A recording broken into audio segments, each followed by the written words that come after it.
সুভাষচন্দ্র বসুকে শুধু ইংরেজদের সাথেই যুদ্ধ করতে হয়নি, তাকে কংগ্রেসের আপোষকামী নেতাদের সাথেও যুদ্ধ করতে হয়েছিল। এই আপোষকামী কংগ্রেস নেতাদের প্রধান ছিলেন গান্ধী মহারাজ।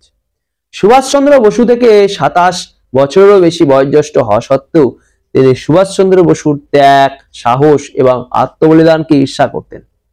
সুভাষচন্দ্র জনপ্রিয় হয়ে পড়ে তা তিনি প্রথম থেকেই চাইতেন না। সুভাষচন্দ্রকে গোপনভাবে নানাভাবে উত্ত্যক্ত করতেন। 1929 খ্রিস্টাব্দের ডিসেম্বর মাসের 24 তারিখ একটি চিঠিতে সুভাষচন্দ্র শ্রীযুক্ত বাসন্তী দেবীকে লাহোরে যাওয়ার পথে ট্রেন থেকে লিখেছিলেন, মাগো, কিছুকাল যাবৎ নানা প্রকার অশান্তি ও সংগ্রামের ভিতর দিয়ে চলিয়াছি। বারবার আমার পরাভূত করিবার জন্য শত্রুপক্ষরা দল বাঁধিয়াছে, প্রাণপণ চেষ্টা করিয়াছে। অদৃশ্য শক্তির বলে আমি এখনো বারবার তাদের ব্যর্থ করিতে পারিয়াছি। শেষ পর্যন্ত কি হইবে তাহা অবশ্য বলতে পারি না। সেই ভিতরের গোপন শত্রুতা দিনে দিনে বৃদ্ধি পেয়েছে এবং 1939 খ্রিস্টাব্দে তা প্রকাশ্যে যুদ্ধে পরিণত হয়েছে। গান্ধী মহারাজ নির্বাচিত কংগ্রেস রাষ্ট্রপতি সুভাষচন্দ্র বসুকে প্রথমে অসহযোগিতা করে রাষ্ট্রপতির পদ থেকে পদত্যাগ করতে বাধ্য করেন এবং পরে কংগ্রেস থেকে তিনি 3 বছরের জন্য সাসপেন্ড বা নিলম্বিত করেন। তাছাড়া সুভাষচন্দ্রকে স্পয়েল চাইল্ড বা বখাটে ছেলে বলেছিলেন, কারণ সুভাষচন্দ্র শৃঙ্খলিত ভারত মাতার স্বাধীনতার জন্য আইন অমান্য আন্দোলন চাইছিলেন, আর গান্ধী মহারাজ ইংরেজকে তাদের এই দুঃসময়ে উত্ত্যক্ত করতে চাইছিলেন না। সুভাষচন্দ্র বসু 31 অক্টোবর 1940 খ্রিস্টাব্দে প্রেসিডেন্সি জেল থেকে তার মেজদাকে ইংরেজিতে যে চিঠি লিখেছিলেন তার বাংলা অনুবাদ দিচ্ছি। আমি কংগ্রেসের রাজনীতি নিয়ে যতই ভাবি ততই নিশ্চিত হই যে ভবিষ্যতে আমাদের আরো শক্তি এবং সময় দিতে হবে হাই কমান্ডের সাথে লড়াই করার জন্য।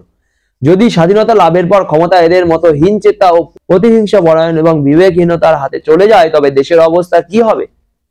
আমরা যদি এখন থেকেই তাদের সাথে লড়াই না করি তাহলে আমরা তাদের হাতে ক্ষমতা চলে যাওয়া ঠেকাতে পারবো না। তাদের সাথে লড়াই করাই আমাদের অন্য একটি কারণ হলো জাতীয় পুনর্নির্মাণ সম্বন্ধে তাদের কোনো ধারণাই নেই। যদি স্বাধীন ভারত গান্ধীর অহিংস নীতির ভিত্তিতে প্রতিষ্ঠিত হয় তবে গান্ধীবাদ স্বাধীন ভারতকে একটি বীজ বা খাদে নিক্ষেপ করবে। ভারত তখন সমস্ত সুযোগ সন্ধানী শোষণকারী ক্ষমতাশীল দেশের স্থায়ী আমন্ত্রণপত্র প্রদানকারীতে পরিবেশিত হবে। পরে যখন সুভাষচন্দ্র বসু আজাদ হিন্দ ফৌজ গঠন করলেন, ইম্ফল কোহিমা অব্দি এসে পড়লেন, তখন গান্ধী মহারাজকে বলতে শোনা গেল যে সুভাষচন্দ্র মিসগাইডেড, অর্থাৎ বিপদগামী। এই পথে নাকি স্বাধীনতা আসতেই পারে না। দিল্লি আর কলকাতা সহ বিভিন্ন রাজ্যের রাজনীতিতে সেই গান্ধী মহারাজের গুণগ্রাহী আজও অনেক। তার কারণ সহজবোধ্য।